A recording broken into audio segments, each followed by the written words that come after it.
Welcome to smart education X Y Z. आज हम बच्चों कक्षा 12 भूगोल का जो पेपर हुआ था हाफ ईयरली का, उसकी आंसर की एक बार डिस्कस करेंगे और सभी सवालों के जो भी आंसर होंगे उनको एक बार देखने का प्रयास करेंगे। चलो बच्चों स्टार्ट करते हैं आज की वीडियो। आज का पहला सवाल था, रुको और जाओ निश्चयवाद यह सिद्धांत किस विद्वान ने दिया था? तो बच्चों इसका सही उत्तर था ग्रिफिथ टेलर।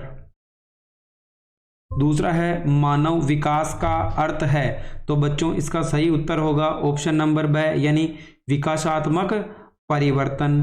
तीसरा क्वेश्चन था, प्रवास का अपकर्ष कारक है? तो बच्चों इसका सही उत्तर होगा काम के बेहतर अवसर, यानी ऑप्शन नंबर द इसका बिल्कुल सही उत्तर होगा। क्वेश्चन नंबर 4 है, कोल खोज जिस प्रकार की कृषि को नाम दिया गया वह है? तो बच्चों इसका ऑप्शन नंबर सी यानी सामूहिक कृषि इसका सही उत्तर होगा।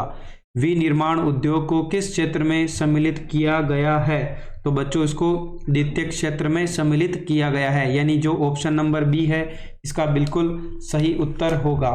चलो बच्चों अगला सवाल देखते हैं। क्वेश्चन नंबर 6, विश्व का सघनतम रेल तंत्र कहाँ मिलता है? तो बच्चों यूरोप, इसका सही उत्तर होगा ऑप्शन नंबर ए यूरोप। विश्व का सर्वाधिक व्यस्तम जलमार्ग कौन सा है? तो बच्चों इसका होगा उत्तरी अटलांटिक समुद्री मार्ग।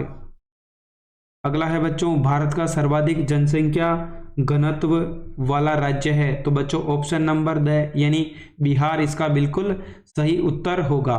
ग्रामीण बस्तियों में प्रमुखतया कौन सी क्रिया होती है? तो बच्चों इसमें प्राथमिक क्रियाएं होती है, यानी ऑप्शन नंबर ए इसका सही उत्तर होगा। अगला है, जल संभर प्रबंधन से संबंधित नीरू मीरू कार्यक्रम किस राज्य में चलाया जा रहा है? तो बच्चों ऑप्शन नंबर सी यानी आंध्र प्रदेश में चलाया जा रहा है। अगला है, प्रादेशिक नियोजन का संबंध है? तो बच्चों इसका होगा क्षेत्र विशेष का उपागम, यानी ऑप्शन नंबर बी इसका सही उत्तर होगा। निम्नलिखित में से कौन सा अम्ल वर्षा का एक कारण है? तो बच्चों ऑप्शन नंबर द यानी वायु प्रदूषण इसका सही उत्तर होगा। दूसरा सवाल है बच्चों, रिक्त स्थानों की पूर्ति करनी थी। इसका जो पहला सवाल था, मानव विकास प्रतिवेदन 2020 के अनुसार उच्च मानव विकास समूह में खालिस्तान देश सम्मिलित है? तो बच्चों इसका उत्तर होगा 53 यानी 53 देश इसमें सम्मिलित थे। ब्राजील में कॉफी के बागानों को क्या कहते हैं? तो बच्चों इसका उत्तर होगा बच्चों फेजेंट्स, यानी ब्राजील में जो कॉफी के बागान होते हैं उनको फेजेंट्स कहा जाता है। परिवहन की मांग खालिस्तान के आकार से प्रभावित होती है? तो बच्चों ये होगा इसका जनसंख्या।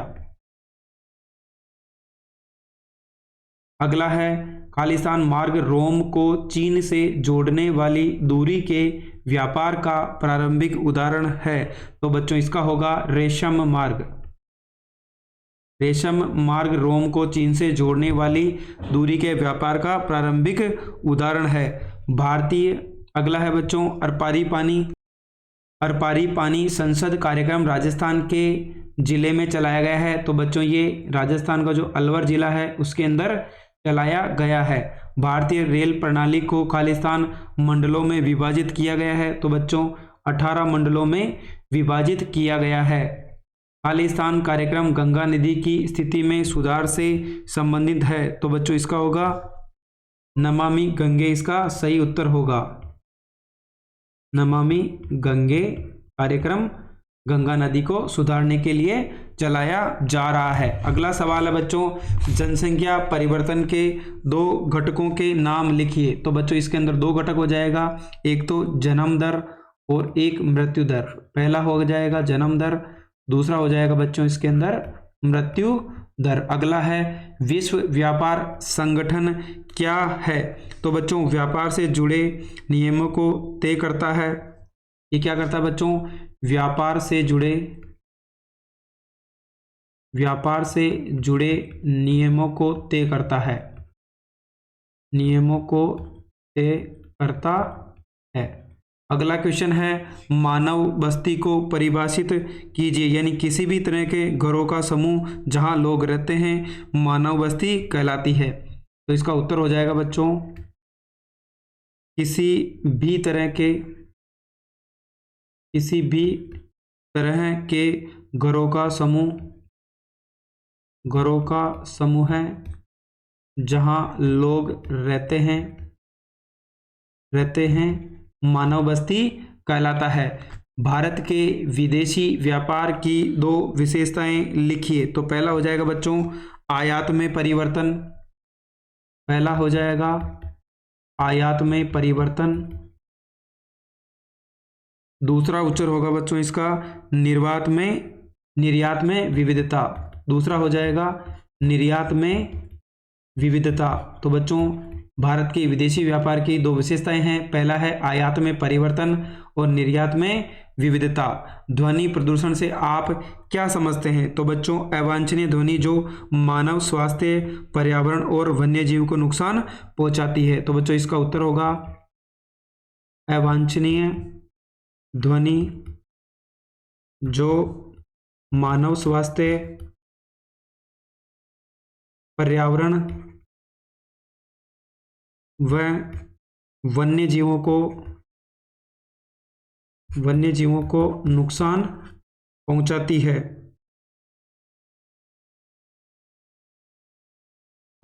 है ध्वनि प्रदूषण कहलाता है, ध्वनि प्रदूषण कहलाता है। तो बच्चों ये क्वेश्चन नंबर 3 के सारे सवाल थे। चलो बच्चों अगला देखते हैं। आर्थिक भूगोल के किन्हीं 3 उपक्षेत्रों के नाम लिखिए।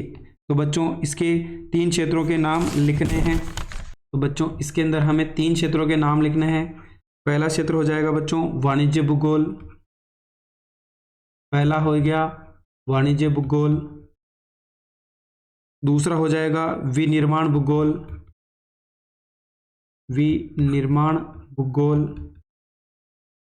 और तीसरा हो जाएगा बच्चों कृषि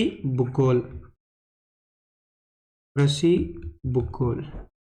अगला सवाल है जननांकी संक्रमण सिद्धांत का उपयोग बताइए। तो बच्चों क्वेश्चन नंबर 5 का आंसर होगा जननांकीय संक्रमण सिद्धांत का उपयोग किसी क्षेत्र की जनसंख्या का वर्णन तथा भविष्य की जनसंख्या का पूर्वानुमान लगाने के लिए किया जाता है। यानी भविष्य की जो भी जनसंख्या होगी उसका पहले से ही अनुमान लगाने के लिए जननांकी संक्रमण सिद्धांत का प्रयोग किया जाता है। अगला सवाल है बच्चों बाह्य स्त्रोरण को स्पष्ट कीजिए। तो बच्चों इसका उत्तर होगा जब बहुराष्ट्रीय कंपनियां या अन्य कंपनियां संबंधित नियमित सेवाएं स्वयं अपनी कंपनियों के बजाय निजी बाहरी व या विदेशी स्रोत या संस्था या समूह में प्राप्त करती है तो उसे बाह्य स्रोत कहा जाता है। तो बच्चों इसका सही उत्तर होगा क्वेश्चन नंबर 6 का। अगला सवाल है आंतरिक जल मार्गों के विकास की कोई 2 अनुकूल दशाएं लिखिए। तो बच्चों क्वेश्चन नंबर 7 का उत्तर होगा आंतरिक जल मार्गों का विकास नहरों की अनुगम्यता, चौड़ाई, गहराई, जल प्रवाह की निरंतरता वह प्रयुक्त परिवहन तकनीक पर निर्भर करता है। तो बच्चों ये क्वेश्चन नंबर 7 का उत्तर होगा। चलो बच्चों अगला सवाल देखते हैं क्वेश्चन नंबर 8। क्वेश्चन नंबर 8 है भारतीय भाषाओं के परिवारों के नाम लिखिए। यानी भारत के अंदर कौन कौन सी भाषाएं बोली जाती है उनके परिवारों के नाम लिखने हैं। तो बच्चों पहला है भारोपीय भाषा परिवार की भारतीय आर्य भाषाएं जिसमें हिंदी, पंजाबी, गुजराती आदि भाषाएं शामिल है। दूसरा है बच्चों द्रविड़ भाषा परिवार जिसमें तमिल, तेलुगु, कन्नड़, मलयालम आदि भाषाएं सम्मिलित है। तीसरा है बच्चों ऑस्ट्रिया भाषा परिवार जिसमें मुंडा, खासी, संथाली आदि भाषाएं सम्मिलित है। तो बच्चों इसके अंदर 3 परिवारों का उल्लेख किया गया है भारोपीय भाषा, द्रविड़ भाषा और ऑस्ट्रिक भाषा। तो बच्चों ये क्वेश्चन नंबर 8 का आंसर था। अगला क्वेश्चन देखते हैं क्वेश्चन नंबर 9 भारत के पर्वतीय क्षेत्रों के विकास हेतु 3 सुझाव दीजिए। यानी क्वेश्चन नंबर 9 का आंसर होगा बच्चों क्षेत्र के सभी लोगों को इसका लाभ मिलना चाहिए। दूसरा है स्थानीय संसाधनों एवं प्रतिभाओं का विकास होना चाहिए। जूमिंग कृषि के स्थान पर स्थायी कृषि को अपनाना चाहिए। साथ ही पशुपालन कार्यक्रम वैज्ञानिक ढंग से पशुओं और चारागाहों की उपलब्धता को ध्यान में रखकर बनाए जाने चाहिए। यानी जो भी पर्वतीय स्थान है उनकी ये निम्न विशेषताएं होनी चाहिए। क्वेश्चन नंबर 10 है, भारत में उपग्रह संचार विकास पर अपनी टिप्पणी लिखिए। तो बच्चों क्वेश्चन नंबर 10 का आंसर होगा संचार उपग्रह एक कृत्रिम उपग्रह है जो पृथ्वी के विभिन्न स्थानों पर ट्रांसमीटर और रिसीवर के बीच एक चैनल बनाकर ट्रांसपोंडर के माध्यम से संकेत प्रसारित करता है। टेलीफोन, रेडियो, टेलीविजन, इंटरनेट और अन्य और सैन्य अनुप्रयोगों में उपग्रह संचार का उपयोग किया जाता है। तो बच्चों इन निम्न जगहों पर संचार उपग्रह का प्रयोग किया जाता है। अगला क्वेश्चन है बच्चों जिसके अंदर हमें दीर्घ उत्तरात्मक प्रश्न थे, इनको हमें हल करना था। पहला था विनिर्माण से आप क्या समझते हैं? आधुनिक बड़े पैमाने पर होने वाले विनिर्माण की विशेषताएं बतानी थी। साथ में बच्चों इसके अंदर एक अथवा में और क्वेश्चन था, उद्योगों की स्थिति को प्रभावित करने वाले किन्हीं 4 कारकों का हमें वर्णन करना था। क्वेश्चन नंबर 12 था, वर्षा जल संग्रहण का अर्थ बताते हुए उनसे होने वाले लाभों को बताना था। इसके अंदर भी बच्चों अथवा में क्वेश्चन था, भारतीय राष्ट्रीय जल नीति 2002 की 4 विशेषताएं हमें बतानी थी। क्वेश्चन नंबर 13, भारत में ऊर्जा के अपरंपरागत स्रोतों का हमें वर्णन करना था। दूसरा क्वेश्चन था बच्चों अथवा में, खनिज किसे कहते हैं? रासायनिक और भौतिक गुणधर्मों के आधार पर खनिजों को कितने भागों में बांटा गया है। अगला था बच्चों निबंधात्मक प्रश्न जिसके अंदर क्वेश्चन नंबर 14 था, गहन निर्वाह कृषि एवं विस्तृत वाणिज्य अनाज कृषि की तुलनात्मक विवेचना कीजिए। साथ ही बच्चों अथवा में था, वाणिज्य पशुधन पालन की प्रमुख विशेषताओं का उल्लेख करते हुए इसके प्रमुख स्रोतों को हमें बताना था। क्वेश्चन नंबर 15 था, भारतीय कृषि के प्रमुख प्रकारों का हमें वर्णन करना है। साथ ही अथवा में क्वेश्चन था, भारतीय कृषि की समस्याओं का हमें वर्णन करना था। बच्चों क्वेश्चन नंबर 16 था जिसके अंदर हमें विश्व के मानचित्र में निम्नलिखित जगहों को अंकित करना है। बच्चों जो निबंधात्मक प्रश्न है आप अपने स्तर पर कर लें क्योंकि ये बहुत ही बड़े हैं, इनको अगर वीडियो में बताया जाएगा तो बहुत ही लंबा हो जाएगा वीडियो, इसलिए आप इसको अपने लेवल पे देखें। अब हम बच्चों इसके जो 2 मैप आ रखे हैं उन दोनों को एक बार डिस्कस कर लेते हैं। सबसे पहले बच्चों हम भारत का मैप देखते हैं जिसके अंदर हमें 4 स्थान पूछा था, कोच्चि, हल्दिया, पारादीप और कांडला। तो बच्चों चलो चारों जगहों को हम एक बार भारत के मानचित्र में कहाँ कहाँ दर्शाया जाएगा वो देख लेते हैं। सबसे पहले बच्चों गुजरात के अंदर होगा हमारा, यहाँ पे आ जाएगा कांडला आ जाएगा जो गुजरात के अंदर स्थित है। दूसरा है बच्चों कोच्चि है, तो कोच्चि हमारा यहाँ पर होगा, यानी किसके अंदर है बच्चों? केरल के अंदर है। तो बच्चों पहला तो हो गया हमारा कांडला, तो कहाँ पे था बच्चों? गुजरात राज्य के अंदर स्थित है, जबकि कोच्चि है ये हमारा केरल के अंदर स्थित है। दूसरा है बच्चों हमारा पारादीप है,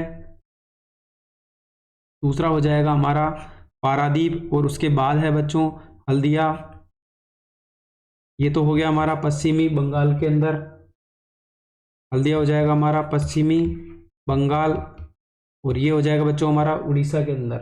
पारादीप किसके अंदर है बच्चों? उड़ीसा के अंदर स्थित है। चलो बच्चों अगला मैप देखते हैं। अगले में बोला है 16 नंबर के अंदर कि विश्व के मानचित्र में हमें निम्नलिखित नगरों को दर्शाना है, न्यूयॉर्क, केप टाउन, लंदन और सिडनी। तो चलो बच्चों एक एक को हम इन वर्ल्ड के मैप में दर्शा लेते हैं कि कौन सी जगह कहाँ पर स्थित है। तो बच्चों सबसे पहले हमारा न्यूयॉर्क कहाँ पे आएगा? इस वाली जगह पर स्थित है, ये हमारा न्यूयॉर्क हो जाएगा। दूसरा है बच्चों हमारा केप टाउन है, वो इस जगह आएगा। उसके बाद हमारी अगली जगह थी लंदन, तो बच्चों लंदन इस जगह पर स्थित है। और एक नाम और है बच्चों जो है सिडनी, तो सिडनी हमारी यहाँ पे हो जाएगी। तो बच्चों इस प्रकार हमने जो आज का पेपर हुआ था उसके सभी सवालों को एक बार देख लिया है और सभी को हमने उसके आंसर के साथ ही कंप्लीट कर लिया है। अगर आपको हमारी मेहनत पसंद आई हो तो चैनल को लाइक करें, सब्सक्राइब करें और अपने दोस्तों के साथ भी शेयर करें।